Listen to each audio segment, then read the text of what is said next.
A new ferry is being sourced for the Sea Bridge. Underperforming students will have curriculum support, and the annual coastal cleanup returns. Info update. Informative, insightful, unfiltered. the issues, Topics and conversations that affect you. This is the THA's Daily Info Update. We begin with transportation and an update on what's happening with the Sea Bridge. Omadara Mills has the details. Tobagonians are being asked to be patient for a little while longer while a ferry is found for the Sea Bridge. According to the Chief Secretary, tenders have already been invited for a vessel. My information is that hopefully around the 20th of September, tenders will be closed. So then the actual process of sorting those tenders and awarding a contract would then take place. Mr. Charles says the nature of the process means it will take some time. He is hopeful that the process will not take longer than necessary. And I know that steps are being taken to move as quickly as possible and to ensure that the mistake of the Ocean Flower 2 is not repeated. Mr. Charles says the recent attempted inter-island swim protest also shows that the proposed ferry between Tobago and Toco can be a viable project. I'm Omadara Mills for Info Update. We continue with education and some curricular support for underperforming students. Caroline Wallace has more. A revised curriculum is being created for students who scored below 30% at this year's SCA exams.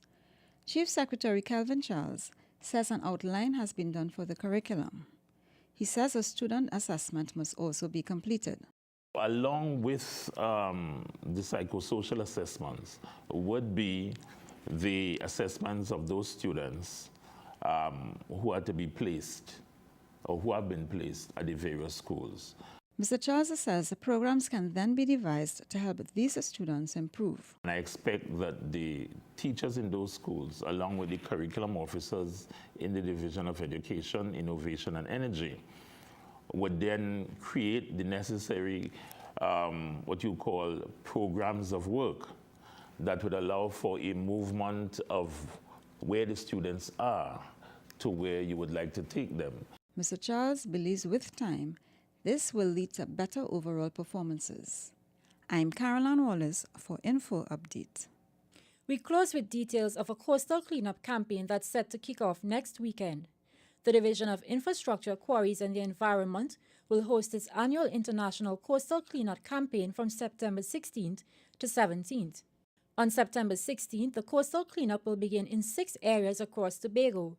They are Corlin Bay, Plymouth, Little Rocky Bay, Lambo, Ministers Bay in Bacalet, Capoose Bay in Belgarden, Prince Bay, Roxborough, and Turrells Bay in Speyside. The campaign will continue on September 17th at Kilgwin Bay and Sandy Point Bay in Crown Point.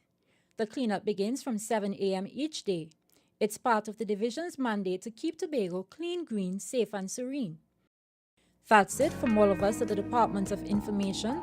I'm Josanne Brassi, and you've been listening to Info Updates. Check us out on Facebook at Tobago House of Assembly or on Twitter at THA Tobago.